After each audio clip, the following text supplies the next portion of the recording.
ಅದನ್ನು ಇಲ್ಲಿ ಹೇಳ್ತಿದ್ದಾರೆ. ನ ಪ್ರಹೃಷ್ಯೇತ್, ಯಾರು ಸಮದೃಷ್ಟಿನ ಇಟ್ಕೊಂಡಿದ್ದಾರೆ, ಪರಮಾತ್ಮನನ್ನು ಸಮಾನವಾಗಿ ಎಲ್ಲ ಕಡೆ ನೋಡ್ತಕ್ಕಂಥವನು ಯಾರಿದ್ದಾನೆ ಅವನು ನ ಪ್ರಹೃಷ್ಯೇತ್, ಅವನು ಹಿಗ್ಗುವುದಿಲ್ಲ, ಕುಗ್ಗುವುದಿಲ್ಲ, ಯಾವುದೇ ಸಮೂಹಕ್ಕೆ ಒಳಗಾಗುವುದಿಲ್ಲ. ಸಮೂಹಕ್ಕೆ ಒಳಗಾಗುವುದು ಅಂದರೆ ಯಾರೂ ಕೂಡ ನನಗೆ ಅಪಕಾರ ಮಾಡಿಲ್ಲ, ಉಪಕಾರ ಮಾಡಿಲ್ಲ, ಅವರೊಳಗೆ ಇರತಕ್ಕಂಥ ಭಗವಂತನೇ ಮಾಡಿದ್ದು, ಮಾಡಿದ್ದಾನೆ, ಇವನೇ ಏನೋ ಮಾಡಿದ್ದಾನೆ ಅಂತಂದ ಮೋಹ ಮಾಡುವುದಿಲ್ಲ. ಅಸಮ್ಮೋಹ, ಅಸಮ್ಮೂಢ, ಬ್ರಹ್ಮವಿತ್, ಯಾಕೆಂದರೆ ಅವನು ಬ್ರಹ್ಮವಿತ್, ಬ್ರಹ್ಮನನ್ನು ತಿಳ್ಕೊಂಡವನಾದ್ದರಿಂದ ಈ ಜೀವರುಗಳಲ್ಲಿ ಅವನು ಈ ರೀತಿಯಾಗಿ ಏನೋ ರಾಗದ್ವೇಷಗಳಿಗೆ ಒಳಗಾಗುವುದಿಲ್ಲ. ಇದನ್ನೇ ಮೊನ್ನೆ ಹೇಳಿದ್ದೇನೆಲ್ಲ, ಯಾವ ಗೋಪಾಲದಾಸರು ಸುಳಾದಿಯಲ್ಲಿ ಇದನ್ನು ಕೂಡ ಹೇಳಿದ್ದಾರೆ. ಸ್ವಯೋಗ್ಯತೆಯೊಳಗೆ ಆಯತವಾದದ್ದು ನೋಯದೆ ಉಣುವುದು ನ್ಯಾಯದ ವೈರಾಗ್ಯ. ಇದೇ ಮಾತು. ಸ್ವಯೋಗ್ಯತೆಗೆ ಒಳಗೆ ಆಯತವಾದದ್ದು, ಕೆಲವು ಕೊಡ್ತಾರೆ, ಕೆಲವರು ಕೊಡೋದಿಲ್ಲ, ಕೆಲವರು ಇದ್ದುದನ್ನು ಕಸಿದುಕೊಳ್ಳಬಹುದು, ಕೆಲವರು ಇಲ್ಲದಿದ್ದದನ್ನು ನಮಗೆ ಕೊಡಬಹುದು. ಎಲ್ಲ ಸ್ವಯೋಗ್ಯತೆಯ ಒಳಗೆ ಆಯತವಾದದ್ದು, ಅದನ್ನು ನಾನು ಅನುಭವಿಸಬೇಕು. ಆಯತವಾದದ್ದು ಅಂದರೆ ಬಂದದ್ದು ಯಾರಿಂದ? ಬ್ರಹ್ಮನಿಂದ ಬಂದಿದ್ದು. ಈ ಉಳಿದವರು ಯಾರು ನಮಗೆ ಕೊಟ್ಟಿಲ್ಲ, ಭಗವಂತ ನಮಗೆ ಕೊಟ್ಟಿದ್ದು, ಭಗವಂತನಿಂದ ನನಗೆ ಬಂದಿದೆ ಎಂತ ಅದನ್ನು ಉಣ್ಣೋದು. ಭಗವಂತನಿಂದ ನನಗೆ ಬಂತು, ಬೇರೆ ಯಾರೂ ನನಗೆ ಕೊಟ್ಟಿಲ್ಲ ಅಂತ ಈ ರೀತಿ ತಿಳಿಯುವುದೇ ನ್ಯಾಯದ ವೈರಾಗ್ಯ. ವೈರಾಗ್ಯ ಅಂದರೆ ರಾಗದ್ವೇಷಗಳನ್ನು ಬಿಡೋದು. ಇದು ನಿಜವಾದ ವೈರಾಗ್ಯ. ಇದಿದ್ರೇನೆ ಕರ್ಮ ಎಂಬುದು ಯೋಗ ಆಗ್ತದೆ. ಪ್ರಿಯದಿ ನೀನಿತ್ತ ಕರ್ತೃತ್ವವು ನನಗೆ, ಇದರ ಜೊತೆಗೆ ಯಾವುದು? ವೈರಾಗ್ಯದ ಜೊತೆಗೆ ಕರ್ತೃತ್ವ ತ್ಯಾಗ, ಅದು ಎರಡು ಕೂಡ ಮಾಡಬೇಕು. ಕಾಮಕ್ರೋಧಾದಿಗಳನ್ನು ಬಿಡಬೇಕು, ಕರ್ತೃತ್ವವನ್ನು ಬಿಡಬೇಕು. ಎರಡು ಅಂಶವನ್ನು ಕೂಡ ಜೊತೆಯಾಗಿ ಹೇಳ್ತಿದ್ದಾರೆ ದಾಸರಾಯರು. ಪ್ರಿಯದಿ ನೀನಿತ್ತ ಕರ್ತೃತ್ವವು ನನಗೆ ನೀ ಇಲ್ಲದೆ ಎನ್ನದಾಗದಂತೆಪ್ಪುದು. ನೀ ಇಲ್ಲದೆ ಎನ್ನದಾಗದಂತೆ ಆಗದು ಎಂತಿಪ್ಪುದು. ನೀ ಇಲ್ಲದೆ ಎನ್ನದಿಂದ ಆಗಲಾರದು, ನೀನೇ ಮಾಡಬೇಕು ಅಂತ ಈ ರೀತಿ ಕರ್ತೃತ್ವವನ್ನು ಭಗವಂತನಿಗೆ ನ್ಯಾಸ ಮಾಡೋದು, ಸನ್ಯಾಸ. ಇದನ್ನು ಬಿಡುವುದು ಯಾವುದು? ಕಾಮಕ್ರೋಧಾದಿಗಳನ್ನು ಸನ್ಯಾಸ ಮಾಡುವುದಂದ್ರೆ ಬಿಡೋದು. ಕರ್ತೃತ್ವವನ್ನು ಸನ್ಯಾಸ ಮಾಡುವುದಂದರೆ ಭಗವಂತನಲ್ಲಿ ಇಡೋದು. ಕರ್ತೃತ್ವ ಎಲ್ಲ ಸ್ವತಂತ್ರ ಕರ್ತೃತ್ವ ಅಂತನ್ನೋದು ಭಗವಂತನಲ್ಲಿ ಇದೆ ಅಂತ ಇಡೋದು ಸನ್ಯಾಸ. ನ್ಯಾಸ ಶಬ್ದಕ್ಕೆ ಎರಡು ಅರ್ಥ ಇದೆ. ಆಯಾಸ ಪಡದೆ ಪರರ ಶ್ರೇಯಸ್ಸು ನೋಡಿ ಶ್ರೀಯರಸನಿತ್ತನೆಂಬೋದೇ ವೈರಾಗ್ಯ. ಆಯಾಸ ಪಡದೆ ಪರರಲ್ಲಿ ಇರತಕ್ಕಂತಹ ಶ್ರೇಯಸ್ಸನ್ನು ನೋಡಿ ನಾವು ಆಯಾಸ ಪಡಬಾರದು. ಅಂದರೆ ಹೊಟ್ಟೆಗಿಚ್ಚು ಪಡಬಾರದು. ಹೊಟ್ಟೆಗಿಚ್ಚೆ ಎಲ್ಲ ಆಯಾಸಕ್ಕೆ ಕಾರಣ. ಹೊಟ್ಟೆಗಿಚ್ಚು ಇಲ್ಲದೆ ಹೋದರೆ ನಮಗೆ ಯಾವ ಆಯಾಸನೂ ಇಲ್ಲ. ನೋಡಿದಾಗ ತುಂಬ ಅದು ತಡ್ಕೊಳ್ಳಿಕ್ಕಾಗೋದಿಲ್ಲ, ತುಂಬ ಆಯಾಸ ಆಗಿಬಿಡ್ತದೆ ನಮಗೆ. ಆಯಾಸ ಪಡದೆ, ಅದು ಯಾರು? ಭಗವಂತ ಕೊಟ್ಟಿರೋದು. ಆಯಾಸ ಪಡದೆ ಪರರ ಶ್ರೇಯಸ್ಸು ನೋಡಿ ಶ್ರೀಯರಸ ಕೊಟ್ಟಿದ್ದು ಅಂತ ಇತ್ತನೆಂಬುದೇ ವೈರಾಗ್ಯ. ಮಾಯಾರಮಣ ನಮ್ಮ ಗೋಪಾಲ ವಿಠಲನ್ನ ಪ್ರಿಯದಿ ನೆಚ್ಚಿ ಅನ್ಯಗೆ ಎರಗದಿಪ್ಪುದೇ ವೈರಾಗ್ಯ. ಅನ್ಯಗೆ ಎರಗದಿಪ್ಪುದೇ ವೈರಾಗ್ಯ. ನಾವು ಅದು ಕೊಡು ಇದು ಕೊಡು ಇನ್ನೊಬ್ಬರನ್ನು ಬೇಡಲಿಕ್ಕೆ ಹೋಗಬಾರದು. ಅನ್ಯಗೆ ಅಂತಂದರೆ ನಮ್ಮ ಬೇರೆ ಮನುಷ್ಯರಿಗೂ ಎರಗಬಾರದು, ಬೇರೆ ದೇವತೆಗಳಿಗೂ ಎರಗಬಾರದು. ನಮಗಿಂತ ಶ್ರೇಷ್ಠರಿದ್ರೆ ಅವರು ಗುರುಗಳು ಅಂತ ಎರಗಿರಿ. ನೀವು ನನಗೆ ಅದು ಬೇಕು ಇದು ಬೇಕು ಅಂತ ಮಾತ್ರ ಕೇಳಬೇಡಿ. ಆ ರೀತಿ ಎರಗಬಾರದು. ಎಲ್ಲ ಕೊಡುವನು ಅವನೇ. ಇಷ್ಟು ಸ್ಪಷ್ಟ ಮೊದಲನೇ ಸುಳಾದಿಯಲ್ಲಿ ಅವರು ಹೇಳಿಬಿಟ್ಟಿದ್ದಾರೆ. ಇದೇ ಅಭಿಪ್ರಾಯ. ಆದ್ದರಿಂದ ಏನು ಮಾಡಬೇಕು? ಬಾಹ್ಯ ಸ್ಪರ್ಶೇಷು ಅಸಕ್ತಾತ್ಮ ವಿಂದತಿ ಆತ್ಮನಿಯತ್ ಸುಖಂ ಸಬ್ರಹ್ಮ ಯೋಗ ಯುಕ್ತಾತ್ಮ ಸುಖಂ ಅಕ್ಷಯಂ ಅಶ್ನುತೆ. ಈ ಕಾಮಕ್ರೋಧಾದಿಗಳನ್ನು ಬಿಡುವುದು ಮಾತ್ರವೇ ಅಲ್ಲ, ಜೊತೆಗೆ ಕರ್ಮವನ್ನು ಕೂಡ ಮಾಡಬೇಕು ಅಂತ ಇಷ್ಟವರೆಗೆ ಹೇಳಿದ್ದು. ಅದೇ ಹೇಳಿದ್ದನ್ನೇ ಹೇಳೋದು ಸ್ವಲ್ಪ ವ್ಯತ್ಯಾಸ ಇದೆ ನೋಡಿ. ಏನು ಅಂತಂದರೆ, ಈ ಕರ್ಮ ಮಾಡ್ತಕ್ಕಂಥದ್ದು ಇದೆಯಲ್ಲ, ನಾವು ಮಾಡ್ತಕ್ಕಂಥ ಕರ್ಮಗಳೆಲ್ಲ ಅದು ಸನ್ಯಾಸಯುಕ್ತವಾಗಿರಬೇಕು, ನಿಷ್ಕಾಮವಾಗಿರಬೇಕು. ಇನ್ನೊಂದು ಕರ್ಮ ಇದೆ, ಅದು ಯಾವುದು ಅಂತಂದರೆ ಬ್ರಹ್ಮಯೋಗ, ಬ್ರಹ್ಮನ ಧ್ಯಾನ. ಬ್ರಹ್ಮನ ಧ್ಯಾನ, ಬ್ರಹ್ಮನಲ್ಲಿ ಮನಸ್ಸಿನ ಯೋಗ. ಅದೊಂದು ಕರ್ಮನೇ, ಕಾಯಿಕ ಕರ್ಮ ಅಲ್ಲ, ಮಾನಸಿಕ ಕರ್ಮ. ಈ ಮಾನಸಿಕ ಕರ್ಮಕ್ಕೆ ಜೊತೆಗೆ ಏನು ಬೇಕು? ಈ ವೈರಾಗ್ಯ ಬೇಕು. ವೈರಾಗ್ಯ ಅಂದ್ರೆ ಏನು? ಇಂದ್ರಿಯಗಳು ವಿಷಯಗಳ ಕಡೆಗೆ ಹೋಗದಂತೆ ತಡೆಯುವುದು, ಇದು ವೈರಾಗ್ಯ. ಬಾಹ್ಯ ಸ್ಪರ್ಶೇಶು ಅಸಕ್ತಾತ್ಮ ಅಂತ. ಬಾಹ್ಯವಾದ ಸ್ಪರ್ಶ, ಸ್ಪರ್ಶ ಅಂತಂದ್ರೆ ಏನು? ಇಂದ್ರಿಯಗಳಿಗೆ ತಗಲತಕ್ಕಂಥದ್ದು ಯಾವುದ್ಯಾವುದು ವಿಷಯ ಪದಾರ್ಥಗಳೆಲ್ಲ ಇವೆ ಅದನ್ನೆಲ್ಲ ಸ್ಪರ್ಶ ಅಂತ ಕರೆದಿದ್ದಾರೆ. ಆ ಸ್ಪರ್ಶ ಇಂದ್ರಿಯಗಳನ್ನೆಲ್ಲ ಬಾಹ್ಯ ಮಾಡಿಬಿಡ್ಬೇಕಂತ, ಅದು ಒಳಗಡೆ ಬರಬಾರ್ದು. ನವದ್ವಾರ ಇದೆ ನೋಡಿ, 9 ದ್ವಾರ. ಈ 9 ದ್ವಾರದ ಒಳಗೆ ಅವರಿಗೆ ಪ್ರವೇಶ ಮಾಡಬಾರ್ದು, ಹೊರಗಡೆನೇ ಇರಬೇಕು, ಒಳಗಡೆ ಬರಬಾರ್ದು. ಬಾಹ್ಯ ಸ್ಪರ್ಶ ಬಾಹ್ಯದಲ್ಲೇನೇ ಇರಬೇಕು, ಒಳಗಡೆ ಬರಬಾರ್ದು. ಹಾಗೆ ನೋಡ್ಕೊಳ್ಳಿ ಮೊದಲಿಗೆ. ಆಮೇಲೆ ಅಸಕ್ತ ಆತ್ಮ, ಇಂದ್ರಿಯಗಳನ್ನು ನಿಯಂತ್ರಣ ಮಾಡಿದರೆ ಸಾಲದು, ಮನಸ್ಸನ್ನೂ ನಿಯಂತ್ರಣ ಮಾಡಬೇಕು. ಇಂದ್ರಿಯಗಳನ್ನೆಲ್ಲ ನಿಯಂತ್ರಣ ಮಾಡಿ ನಾನೇನು ಊಟ ಮಾಡೋದಿಲ್ಲ, ನಾನೇನು ಏನು ನೋಡುವುದಿಲ್ಲ ಅಂತ ಕಣ್ಣು ಮುಚ್ಚಿಕೊಳ್ಳೋದು, ಕಿವಿ ಮುಚ್ಚಿಕೊಳ್ಳೋದು, ಬಾಯಿ ಮುಚ್ಚಿಕೊಳ್ಳೋದು, ಈ ಕೋತಿಗಳೆಲ್ಲ ಮಾಡಿದ್ದಾರೆ ನೋಡಿ. ಹಾಗೆಲ್ಲ ಮಾಡಿಕೊಂಡು ಮನಸ್ಸಿನಲ್ಲಿ ಏನಾದರೂ ಚಿಂತನೆ ಮಾಡಿದರೆ ಅದು ಉಪಯೋಗ ಇಲ್ಲ. ಅಸಕ್ತ ಆತ್ಮ, ಆತ್ಮ ಅಂತಂದ್ರೆ ಮನಸ್ಸು. ಮನಸ್ಸೂ ಕೂಡ ಆ ವಿಷಯಗಳನ್ನು ಚಿಂತನೆ ಮಾಡಕೂಡದು. ಬಾಹ್ಯ ಸ್ಪರ್ಶೇಶು ಅಸಕ್ತಾತ್ಮ, ಇದು ನಿಜವಾದ ವೈರಾಗ್ಯ. ಈ ವೈರಾಗ್ಯದಿಂದ ಏನಾಗ್ತದೆ ಅಂತಂದ್ರೆ ಆತ್ಮನಿ ಸುಖ ವ್ಯಕ್ತವಾಗ್ತದಂತೆ. ಯಾವಾಗ ಹೊರಗಿಂದ ಇಂದ್ರಿಯಗಳಿಗೆ ಮನಸ್ಸಿಗೆ ಏನೂ ಸಿಗುವುದಿಲ್ಲ ಅಂತಂದಾಗ ಅದು ಏನಾಗ್ತದೆ, ಒಳಗೇನೆ ಸ್ವರೂಪದಲ್ಲಿರ್ತಕ್ಕಂತಹ ಸುಖ ವ್ಯಕ್ತವಾಗ್ತದೆ. ಸ್ವರೂಪ ಸುಖ ವ್ಯಕ್ತವಾಗಿ ಆಗ್ತದೆ. ಹೊರಗಿಂದು ಬಾಗಿಲು ಹಾಕಿಬಿಟ್ರೆ ಒಳಗಡೆನೆ ಸುಖ ಲಭ್ಯ ಆಗ್ತದೆ. ಅದು ಹೊರಗಿಂದು ಬರ್ತಾ ಇದ್ರೆ ಒಳಗಡೆ ಕೆಲಸ ಮಾಡೋದಿಲ್ಲ, ಇಷ್ಟೇ. ಒಳಗಡೆ ಸುಖ ವ್ಯಕ್ತವಾಗುವುದು ನಿಂತು ಹೋಗ್ತದೆ. ಹೊರಗಡೆಯಿಂದ ಈ ವಿಷಯ ಪದಾರ್ಥಗಳ ದಾಳಿ ಮಾಡಿದರೆ ಅವು ಒಳಗಡೆ ಬಂದುಬಿಟ್ರೆ ಆವಾಗ ಒಳಗಡೆ ಸುಖ ಸಿಗುವುದಿಲ್ಲ. ಅದು ಸ್ವಲ್ಪ ಭಗವಂತನನ್ನು, ಈಗ ಇಂದ್ರಿಯಗಳನ್ನು ನಿಯಂತ್ರಣ ಮಾಡುವುದೆಂದರೆ ಅರ್ಥವೇನು? ಬಾಹ್ಯ ಸ್ಪರ್ಶವನ್ನು ಬಾಹ್ಯವನ್ನಾಗಿ ಮಾಡುವುದೆಂದರೆ ಅರ್ಥವೇನು? ಅದರಲ್ಲಿ ಸುಖ ಇಲ್ಲ, ಕೊಡುವುದು ಯಾರು? ಭಗವಂತನೇ ಅಂತ ಅಲ್ವೇ? ಯಾವುದೇ ಪದಾರ್ಥದಲ್ಲಿ ಸುಖ ಇಲ್ಲ, ಅದರೊಳಗಿರ್ತಕ್ಕಂತಹ ಭಗವಂತನೇ ಸುಖ ಕೊಡ್ತಕ್ಕಂಥದ್ದು. ಆ ಭಗವಂತನನ್ನು ಒಳಗಡೆ ಧ್ಯಾನ ಮಾಡುವುದೇ ವಿಷಯಗಳನ್ನು ತಡೆಯುವುದು ಅಂತ ಅರ್ಥ. ವಿಷಯಗಳನ್ನು ಬಾಹ್ಯ ಮಾಡುವುದು ಅಂದರೆ ಸುಮ್ಮನೆ ಕಣ್ಣು ಮುಚ್ಚಿಕೊಳ್ಳೋದಲ್ಲ, ಊಟ ಮಾಡದೇ ಇರುವುದಲ್ಲ. ಅದು ಹೇಳ್ತಾರಲ್ಲ, ಮಾಡಿದರೂ ಮಾಡದಂತಿರಬೇಕು ಅಂತ. ಊಟ ಮಾಡಿ ಮಾಡದಂತಿರಬೇಕು, ನೋಡಿಯೂ ನೋಡದಂತಿರಬೇಕು. ಇದೇ ಬಾಹ್ಯವನ್ನಾಗಿ ಮಾಡೋದು. ಸುಮ್ಮನೆ ಕಣ್ಣು ಮುಚ್ಚಿಕೊಂಡು ಉಪವಾಸ ಇರೋದಲ್ಲ. ಹಾಗೆ ಅದರ ಅರ್ಥ ಏನು ಅಂತಂದರೆ, ಅಲ್ಲಿ ಸುಖವನ್ನು ಕೊಡ್ತಕ್ಕಂತಹ ಭಗವಂತ ಒಳಗಡೆ ಇದ್ದಾನೆ, ಅವನೇ ಇವನು, ಬೇರೆ ಅಲ್ಲ ಅಂತ ಹೀಗೆ ತಿಳ್ಕೊಂಡಾಗ ಒಳಗಡೆ ಭಗವಂತನ ಸ್ಮರಣೆ ಆದಾಗ ಆತ್ಮನಲ್ಲಿ ಸುಖ ವ್ಯಕ್ತವಾಗ್ತದೆ. ಅಂದರೆ ಹೊರಗಡೆ ಸುಖ ವ್ಯಕ್ತ ಮಾಡುವುದಿಲ್ಲ ಅಂತಂದ್ರೆ ಭಗವಂತ ಒಳಗಡೆ ಸುಖ ವ್ಯಕ್ತ ಮಾಡ್ತಾನೆ. ನಿಮಗೆ ಒಳಗಡೆ ಸುಖ ವ್ಯಕ್ತ ಆಗುವುದು ಬೇಡ ಅಂತಂದ್ರೆ ಹೊರಗಿನಿಂದ ಸುಖ ವ್ಯಕ್ತ ಮಾಡ್ತಾನೆ. ಆದರೆ ಸುಖದೊಂದಿಗೆ ದುಃಖವನ್ನು ವ್ಯಕ್ತ ಮಾಡ್ತಾನೆ. ಅದು ನಿಮಗೆ ನಷ್ಟ. ನೀವೇನು ಮಾಡಬೇಕು ಅಂದರೆ, ಹೊರಗಡೆ ಸುಖ ಇದ್ರೂ ಕೂಡ ಜೊತೆಗೆ ದುಃಖ ಇದೆ, ಬೇಡ, ಅದು ನನಗೆ ಒಳಗಡೆನೆ ಸುಖ ವ್ಯಕ್ತ ಮಾಡು ಅಂತ ಅಂದ್ಕೊಂಡು ಒಳಗಡೆನೆ ಅವನನ್ನು ಚಿಂತನೆ ಮಾಡಬೇಕು. ಆವಾಗ ಏನು ವ್ಯಕ್ತವಾಗ್ತದೆ, ಸುಖ ವ್ಯಕ್ತವಾಗ್ತದೆ. ಈ ಸುಖ ಯಾವುದು? ಏನು ಯೋಗ, ಬ್ರಹ್ಮ ಯೋಗ ಇಲ್ಲ ಇಲ್ಲಿ. ಕೇವಲ ಸ್ಮರಣೆ ಮಾತ್ರ, ಅಲ್ಪ ಸ್ಮರಣೆ. ಸ್ಮರಣೆಯನ್ನೇ ಯೋಗ ಅಂತ ಅನ್ನೋದಿಲ್ಲ. ನಮಗೆ ಏನೇನೋ ಸ್ಮರಣೆಗಳು ಬರ್ತದೆ ಅದನ್ನೆಲ್ಲ ಯೋಗ ಅಂತ ಅನ್ನೋದಿಲ್ಲ.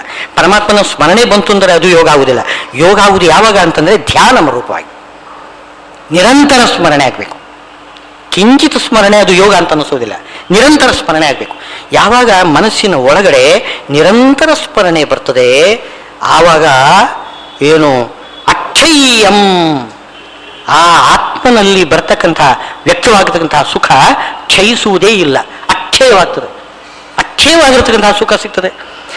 ಯತ್ಕಿಂಚಿತ್ ಸ್ಮರಣೆ, ಏನೋ ಒಂದು ಸ್ವಲ್ಪ, ಈಗ ಆ ವಿಷಯಗಳನ್ನೆಲ್ಲ ಮರೆತು ಭಗವಂತನನ್ನು ಆಲೋಚನೆ ಮಾಡಿದರೆ ನಮಗೇನಾಗ್ತದೆ, ಸ್ವರೂಪದಲ್ಲಿ ಇರತಕ್ಕಂತಹ ಸುಖ ಸ್ವಲ್ಪ ಕಾಲ ವ್ಯಕ್ತವಾಗ್ತದೆ. ಆ ಸ್ಮರಣೆ ಒಂದು ಕ್ಷಣ ಕಾಲ ಇರೋದು, ಪುನಃ ನೀವು ವಿಷಯಗಳ ಕಡೆಗೆ ಹೋಗ್ತೀರಿ. ಆವಾಗ ಅದು ಆ ಸ್ವರೂಪ ಸುಖ ಏನೋ ಸ್ವಲ್ಪ ಕಾಲ ಇರ್ತದೆ, ಹೋಗ್ತದೆ. ಹಾಗಲ್ಲ, ನೀವು ನಿರಂತರವಾಗಿ ಧ್ಯಾನ ಮಾಡ್ರಿ. ಏನೋ ವಿಷಯ ಪದಾರ್ಥಗಳಲ್ಲಿ ಇರತಕ್ಕಂಥ ಪರಬ್ರಹ್ಮನೇ, ನಾರಾಯಣನೇ, ಇಲ್ಲಿಯೂ ಕೂಡ ನನ್ನ ಸ್ವರೂಪದ ಒಳಗೆ ಇರತಕ್ಕಂಥವನು ಅವನೇ ಅಂತ ಚಿಂತನೆ ಮಾಡಿಕೊಂಡು ನಿರಂತರವಾಗಿ ಸ್ಮರಣೆ ಮಾಡಿದರೆ ಆ ಸುಖ ನಿರಂತರವಾಗಿ ನಿಮಗೆ ಅನುಭವಕ್ಕೆ ಬರ್ತದೆ. ಇದು ಅಕ್ಷಯ ಸುಖ ಬರ್ತದೆ. ಏನು? ಆದ್ದರಿಂದ ಬ್ರಹ್ಮಯೋಗಯುಕ್ತ ಆತ್ಮ ಅಂದರೆ ಮನಸ್ಸು ಬ್ರಹ್ಮಯೋಗಯುಕ್ತವಾಗಬೇಕು. ನಮ್ಮ ಮನಸ್ಸು ಭಗವಂತನನ್ನೇ ಧ್ಯಾನ ಮಾಡ್ತಾ ಇದ್ರೆ, ಎಷ್ಟು ಹೊತ್ತು ನೀವು ಭಗವಂತನನ್ನು ಧ್ಯಾನ ಮಾಡ್ತಾ ಇರ್ತೀರಿ ಅಷ್ಟೊತ್ತು ನಿಮಗೆ ಆತ್ಮ ಸುಖ ವ್ಯಕ್ತವಾಗ್ತಾ ಇರ್ತದೆ. ಮಾತ್ರವಲ್ಲ, ಈ ಧ್ಯಾನದ ಫಲವಾಗಿ ಭಗವಂತ ಅಪರೋಕ್ಷ ಕೊಟ್ಟು ಅಕ್ಷಯವಾದ ಮೋಕ್ಷ ಸುಖವನ್ನೇ ಕೊಡ್ತಾನೆ. ಕೇವಲ ಸ್ವಲ್ಪ ಕಾಲ ಸ್ಮರಣೆ ಮಾಡಿದರೆ ಅದೂ ಕೂಡ ಧ್ಯಾನ ದ್ವಾರ. ಮೊದಲೊಮ್ಮೆ ನಾವು ಒಂದು ಸ್ವಲ್ಪ ಸ್ಮರಣೆ ಮಾಡಿದ್ವಿ ಅಂತಂದರೆ ಅದು ಅಭ್ಯಾಸ ಆಗ್ತದೆ, ಸುಖವಾಗ್ತದೆ, ಸುಖ ಅಂತ ಅನಿಸ್ತದೆ. ಭಗವಂತನ ನೆನೆದಾಗ ಏನೊಂದು ಸುಖ ಅಂತಂದರೆ ಅನಿಸ್ತದಲ್ಲ, ಅದು ಆಸಕ್ತಿಯಿಂದ ಮತ್ತು ಆಮೇಲೆ ಸ್ಮರಣೆ ಮಾಡ್ತೇವೆ. ಅದು ಸ್ಮರಣದ ಹಂತವನ್ನು ಬಿಟ್ಟು ಮುಂದಿನ ಹಂತಕ್ಕೆ, ಯಾವುದದು ಧ್ಯಾನಕ್ಕೆ ಹೋಗ್ತದೆ. ಧ್ಯಾನ ಮುಂದಕ್ಕೆ ಸಮಾಧಿಯ ರೂಪಕ್ಕೆ ಹೋಗ್ತದೆ. ಸಮಾಧಿಯಿಂದ ಆಚೆ ಆಮೇಲೆ ಭಗವಂತನ ಅಪರೋಕ್ಷ ಆಗ್ತದೆ. ಹೀಗೆ ಅದು ಒಂದಾದ್ಮೇಲೆ ಒಂದು ಹಂತ ದಾಟ್ಕೊಂಡು ಮುಂದಕ್ಕೆ ಹೋಗ್ಬೇಕು. ನಾವು ಬರೀ ಸ್ಮರಣೆಯಲ್ಲೇ ನಾವು ತೃಪ್ತರಾಗಬಾರದು. ಸ್ವಲ್ಪ ಕಾಲ ಸ್ಮರಣೆ, ಸಂತತಂ ಚಿಂತೆಯೇನಂತಂ ಅಂತಕಾಲೇ ವಿಶೇಷತಃ ಪರಮಾತ್ಮನ ಸ್ಮರಣೆ ಸದಾ ಮಾಡಬೇಕು ಅಂತ ಹೇಳ್ತಾರೆ. ಆಗಾಗ್ಗೆ ಅಲ್ಲ, ಪರಮಾತ್ಮನ ಸ್ಮರಣೆ ಸದಾ ಮಾಡಬೇಕು. ಅಂದರೆ ಬರುವುದಿಲ್ಲ, ನಿಜವಾಗಿ ಆ ಸ್ಮರಣೆ ಮಾಡ್ತಾ ಅಭ್ಯಾಸ ಮಾಡಿದರೆ ಕೊನೆಗೆ ಸಂತತ ಸ್ಮರಣೆ ಧ್ಯಾನ ಕೈಗೂಡ್ತದೆ. ಆವಾಗ ಅಕ್ಷಯವಾಗಿರತಕ್ಕಂಥ ಸುಖ ಲಭಿಸ್ತದೆ. ಬ್ರಹ್ಮಯೋಗ ಯುಕ್ತಾತ್ಮ ಸುಖಂ ಅಕ್ಷಯ್ಯಮಶ್ನುತೆ ಅಂತ ಹೇಳ್ತಾರೆ. ಅದಕ್ಕೆ ಹೇಳ್ತಿದ್ದಾರೆ, ನೀವು ಬಾಹ್ಯ ಸ್ಪರ್ಶವನ್ನು ದೂರ ಮಾಡಬೇಕು ಅಂತಂದ್ರೆ ಹೇಗಪ್ಪ ದೂರ ಮಾಡೋದು? ಅಲ್ಲಿ ಕೂಡ ಸುಖ ಇದೆಯಲ್ಲ, ಬಾಹ್ಯ ವಿಷಯ ಪದಾರ್ಥಗಳಲ್ಲಿ ಸುಖ ಇದೆ ಅಂತಂದ ಮೇಲೆ ಅದನ್ನು ಹೇಗೆ ಮರೆಯೋಣ? ಯಾವುದು ಒಳ್ಳೆಯ ಸುಖವನ್ನು ಕೊಡ್ತದೆ ಅದನ್ನು ನಾವು ಮರೀಲಿಕ್ಕೆ ಆಗುವುದಿಲ್ಲ. ಹೇಗೆ ಮರೆಯೋಣ? ಅದಕ್ಕೆ ಮುಂದಿನ ಶ್ಲೋಕದಲ್ಲಿ ಹೇಳ್ತಾರೆ, ಯೇ ಹಿ ಸಂಸ್ಪರ್ಶಯ ಭೋಗ ದುಃಖಯೋನಯ ಏವತೆ ಆದ್ಯಂತವಂತ ಕೌಂತೆಯ ನತೇಶು ರಮತೆ ಬುಧ. ವಿಷಯ ಸುಖ ಹೇಗಿದೆ ಅಂತಂದ್ರೆ ಅವರು ಹೇಳ್ತಾರೆ, ದುಃಖಯೋನಯ ಏವ, ಬರೀ ದುಃಖಕ್ಕೆ ಕಾರಣ. ಏನೋ ಪ್ರಾರಂಭದಲ್ಲಿ ಏನೋ ಸ್ವಲ್ಪ ಸುಖ ಸಿಕ್ಕಿದ ಹಾಗೆ ಒಂದು ಭ್ರಮ ಬಂದಿರ್ತದೆ, ಆಮೇಲೆ ದುಃಖನೇ. ಅದನ್ನು ನಾವು ತಿಳ್ಕೊಳ್ಬೇಕು. ಅದನ್ನು ನಾವು ಮನಸ್ಸಲ್ಲಿ ಮಾಡ್ಕೊಳ್ಳೋದಿಲ್ಲ. ನಾವು ಅದಿದೆ ವಾಸ್ತವವನ್ನು ನಾವು ಆಲೋಚನೆ ಮಾಡಲಿಕ್ಕೆ ತಯಾರಿಲ್ಲ. ವಿಷಯ ಪದಾರ್ಥಗಳಲ್ಲಿ ಬರತಕ್ಕಂಥದ್ದು ಯಾವುದೊಂದು ದುಃಖ ವಾಸ್ತವ, ಸುಖ ಎಂಬುದು ಕೇವಲ ಭ್ರಮೆ, ಆಪಾತ ಕಾಣಿಸ್ತಕ್ಕಂಥದ್ದು. ದುಃಖ ಯೋನೆಯ ಏವತೆ, ದುಃಖಕ್ಕೆ ಕಾರಣ ಹೊರತು ಸುಖಕ್ಕೆ ಕಾರಣ ಅಲ್ಲ. ಸ್ವಲ್ಪ ಸುಖ ಅನುಭವ ಸಿದ್ಧವಾಗಿದೆಯಲ್ಲ ಅಂತಂದ್ರೆ ಆದ್ಯಂತವಂತಹ, ಏನು ಸ್ವಲ್ಪ ಅದು ಹುಡ್ತದೆ ಸಾಯ್ತದೆ, ಹುಡ್ತದೆ ಹೋಗ್ತದೆ, ಏನು ಅದು ಕ್ಷಣಿಕ ಅಂತ ಹೇಳೋದು. ಅದೇನು ಸ್ಥಿರವಾದ ಸುಖ ಅಲ್ಲ. ಆದ್ರಿಂದ ಏನ್ ಮಾಡಬೇಕು? ನತೇಶು ರಮತೆ, ಅದರಲ್ಲಿ ಸುಖ ಕಾಣಬಾರದು. ವಿಷಯ ಸುಖಗಳಲ್ಲಿ ಸುಖ ಕಾಣಬಾರದು. ಭಗವಂತನ ಧ್ಯಾನದಲ್ಲಿ ಸುಖ ಕಾಣಬೇಕು. ವಿಷಯ ಪದಾರ್ಥಗಳು ಯಾತಕ್ಕೆ ಬೇಕು? ಭಗವಂತನ ಪೂಜೆಗೆ ಕೇವಲ ಅದು ಒಂದು ಸಾಧನ. ಬ್ರಹ್ಮದೇವರನ್ನು ಹುಟ್ಟಿಸಿದ ತಕ್ಷಣ, ಬ್ರಹ್ಮದೇವರು ನಾಭಿಕಮಲದಲ್ಲಿ ಹುಟ್ಟಿದ ತಕ್ಷಣ ಅಳ್ಳಿಕ್ಕೆ ಶುರು ಮಾಡಿದರಂತೆ. ನಾನು ಯಾಕೆ ಹುಟ್ಟಿದ್ದೇನೆ? ಭಗವಂತನ ಆರಾಧನೆ ಮಾಡಬೇಕು. ಏನಿಲ್ವಲ್ಲ ಆರಾಧನೆ ಮಾಡಲಿಕ್ಕೆ. ಎಲ್ಲಿ ಕಡೆ ನೋಡಿದ್ರು ನೀರು, ಆ ನೀರಿನ ಮಧ್ಯದಲ್ಲಿ ಒಂದು ಕಮಲದಲ್ಲಿ ನಾನು ಒಬ್ಬ ಇರೋದು, ಇನ್ನು ಯಾರು ಇಲ್ಲ. ಅಲ್ಲಿ ಪೂಜೆ ಮಾಡಬೇಕು ಅಂದರೆ ಪರಮಾತ್ಮ ಕಾಣಿಸ್ತಾ ಇಲ್ಲ, ಅದಕ್ಕೆ ಬೇಕಾಗಿರ್ತಕ್ಕಂಥ ಸಾಧನಗಳಿಲ್ಲ. ನಾಗೇನು ಮಾಡಬೇಕು? ಏನು ಆತ್ಮಹತ್ಯೆ ಮಾಡಬೇಕು ಅಂತ ಅಲ್ಲಿವರೆಗೆ ಮನಸ್ಸು ಅವರಿಗೆ ಬ್ರಹ್ಮದೇವರಿಗೆ ಬಂತಂತೆ. ಅದಕ್ಕೆ ಭಗವಂತ ಬ್ರಹ್ಮಾಂಡ ಸೃಷ್ಟಿ ಮಾಡಿರೋದು. 14 ಲೋಕಗಳನ್ನು ಸೃಷ್ಟಿ ಮಾಡಿ, ಎಲ್ಲ ಚೇತನಗಳು ರುದ್ರಾದಿ ದೇವತೆಗಳನ್ನು ಸೃಷ್ಟಿ ಮಾಡಿ ಎಲ್ಲರನ್ನೂ ಕೂಡ ಭಗವಂತನಿಗೆ ಸಮರ್ಪಣೆ ಮಾಡುವ ದೊಡ್ಡ ಒಂದು ಪೂಜೆ ವೈಭವ. ಇಡೀ ಬ್ರಹ್ಮಾಂಡವೇ ಮನೆ, ಆ ಬ್ರಹ್ಮಾಂಡದಲ್ಲೇನೆ ಇರತಕ್ಕಂಥ ಎಲ್ಲ ಪದಾರ್ಥಗಳು ಭಗವಂತನಿಗೆ ಸಮರ್ಪಣೆ. ರುದ್ರಾದಿ ದೇವತೆಗಳು ಎಲ್ಲರನ್ನೂ ಕೂಡ ಭಗವಂತನಿಗೆ ಅರ್ಪಣೆ ಮಾಡಿಬಿಡ್ತಾರೆ. ಪಶುಗಳು, ಯಜ್ಞದಲ್ಲಿ ಪಶುಗಳು ಯಾರು? ರುದ್ರಾದಿ ದೇವತೆಗಳು ಪಶುಗಳು. ಅವ್ರನ್ನೆಲ್ಲ ದೇವತೆಗಳ ಪರಮಾತ್ಮನಿಗೆ ತೇನ ದೇವ ಅಂತ ಅಯಜಂತ ಅಂತ ಏನು ಪುರುಷ ಸೂಕ್ತದಲ್ಲಿ ಹೇಳುವುದು ಅದೇ. ಬ್ರಹ್ಮದೇವರು ಮೊದಲಿಗೆ ಬ್ರಹ್ಮಾಂಡದಲ್ಲಿ ಇರತಕ್ಕಂತಹ ಎಲ್ಲ ಪದಾರ್ಥಗಳನ್ನು ಭಗವಂತನಿಗೆ ಸಮರ್ಪಣೆ ಮಾಡಿ ಮಾನಸವಾಗಿ ಯಜ್ಞ ಮಾಡಿದರು. ಪಶು ಅಂತಲೇ ತಲೆ ಕಡಿಯುವುದಲ್ಲ, ಹಾಗೆಯೇ ಸಮರ್ಪಣೆ ಮಾಡೋದು. ನಾವು ಕೂಡ ಹಾಗೆ ಮಾಡಬೇಕು. ನಾವು ಕೂಡ ಭಗವಂತನನ್ನು ಏನು ಮಾಡಬೇಕು? ದಾರಾನ್ ಸುತಾನ್ ಪ್ರಿಯಾನ್ ಪ್ರಾಣಾನ್ ಪರಸ್ಮೈ ಸನ್ನಿವೇದಯೇತ್. ಏನು ನಮ್ಮ ಹೆಂಡತಿ ಮಕ್ಕಳು ಪರಿವಾರ ಮನೆ ಮಠ ಏನು ಸಂಪತ್ತು ಅಷ್ಟು ಮಾತ್ರವಲ್ಲ, ನನ್ನ ಶರೀರ, ನನ್ನ ಪ್ರಾಣವಾಯು, ನನ್ನ ಸ್ವರೂಪ ಶರೀರ ಎಲ್ಲವನ್ನೂ ಕೂಡ ಭಗವಂತನೇ ಸಮರ್ಪಣೆ ಮಾಡ್ತೇನೆ ಅಂತ ಸಮರ್ಪಣೆ ಮಾಡಬೇಕು ಅಂತ ಹೇಳ್ತಾರೆ. ಈ ರೀತಿ ಸಮರ್ಪಣೆ ಮಾಡಬೇಕು. ಅದಕ್ಕೋಸ್ಕರ ಏನು ಪ್ರಪಂಚದಲ್ಲಿ ಇರ್ತಕ್ಕಂತಹ ಪದಾರ್ಥ ಇರುವುದು ಭಗವಂತನ ಆರಾಧನೆಗಾಗಿ. ಭಗವಂತ ಸಂತುಷ್ಟನಾದರೆ ನನಗೆ ಸುಖ ಸಿಗ್ತದೆ, ಅದು ಬೇರೆ ವಿಷಯ. ಭಗವಂತನನ್ನು ನಾವು ಆರಾಧನೆ ಮಾಡಿದಾಗ ಅವನು ಬಿಂಬ ಸಂತುಷ್ಟನಾದರೆ ಪ್ರತಿಬಿಂಬ ನಾನು ಸುಖ ಪಡಿತೇನೆ. ನೇರವಾಗಿ ನನಗೂ ನನ್ನ ಸುಖಕ್ಕೂ ಪದಾರ್ಥಕ್ಕೂ ಸಂಬಂಧ ಹಚ್ಚಬಾರದು. ಅದು ಪರಮಾತ್ಮನ ಮೂಲಕವಾಗಿ ಬರಬೇಕು. ಆ ಪದಾರ್ಥದಲ್ಲಿ ಇರತಕ್ಕಂತಹ ಸ್ವಾಖ್ಯ ರಸವನ್ನು ಭಗವಂತ ಉಣ್ತಾನೆ, ಸುಖ ಪಡ್ತಾನೆ, ಆದ್ದರಿಂದ ನನಗೆ ಸುಖ ಬರ್ತದೆ ಅಂತ ಈ ರೀತಿಯಾಗಿ ಭಗವಂತನ ಮೂಲಕವಾಗಿಯೇ ಎಲ್ಲ ಪದಾರ್ಥಗಳನ್ನು ನಾವು ಸ್ವೀಕಾರ ಮಾಡ್ಬೋದು. ಭಗವಂತನ ಮೂಲಕವಾಗಿ ನೇರವಾಗಿ ಸ್ವೀಕಾರ ಮಾಡಬಾರ್ದು. ನೇರವಾಗಿ ಸ್ವೀಕಾರ ಮಾಡಿದರೆ ಅದು ಆಸಕ್ತಿ, ರಾಗದ್ವೇಷ ಇದಕ್ಕೆಲ್ಲ ಕಾರಣ ಆಗ್ತದೆ. ಅದು ಚೇತನರಲ್ಲಿ ಆಗ್ಬೋದು, ಅಚೇತನರಲ್ಲಿಯೂ ಆಗ್ಬೋದು. ಶಕ್ನೋತಿ ಹೈವ ಯಸ್ಸೋಢುಂ ಪ್ರಾಕ್ ಶರೀರ ವಿಮೋಕ್ಷಣಾತ್ ಕಾಮಕ್ರೋಧೋದ್ಭವಂ ವೇಗಂ ಸಯುಕ್ತ ಸಸುಖೀ ನರಃ. ಶಕ್ನೋತಿ ಹೈವ ಯಃ ಸೋಢುಂ. ಹೈವ ಅಂತಂದ್ರೆ ಈ ಜನ್ಮದಲ್ಲಿಯೇನೆ ಯಾರು ಏನು ಶರೀರ ವಿಮೋಕ್ಷಣಾತ್ ಪ್ರಾಕ್, ಸಾಯೋದರೊಳಗೆ ನಾವು ಹುಟ್ಟಿದ್ದೇವೆ, ಇನ್ನು ಸಾಯೋದರೊಳಗೆ ನಾವು ಮಾಡಬೇಕಾದ್ದು ಕರ್ತವ್ಯ ಏನದು? ಕಾಮಕ್ರೋಧೋದ್ಭವಂ ವೇಗಂ ಏನು ಶಕ್ನೋತಿ ಸೋಢುಂ. ಕಾಮಕ್ರೋಧದ ವೇಗವನ್ನು ಸಹನೆ ಮಾಡಿಕೊಳ್ಳಲಿಕ್ಕೆ ಯಾರು ಶಕ್ತನಾಗುತ್ತಾನೆ ಅವನು ಸುಖಿ, ನಿಜವಾಗಿ ಸುಖಿಯಾಗಿರ್ತಕ್ಕಂಥವನು ಅವನು. ಈ ಜನ್ಮದಲ್ಲಿಯೇನೆ, ಈ ಜನ್ಮದಲ್ಲಿ ಏನೆಂದರೆ ಈ ಮನುಷ್ಯ ಜನ್ಮದಲ್ಲಿಯೇನೆ.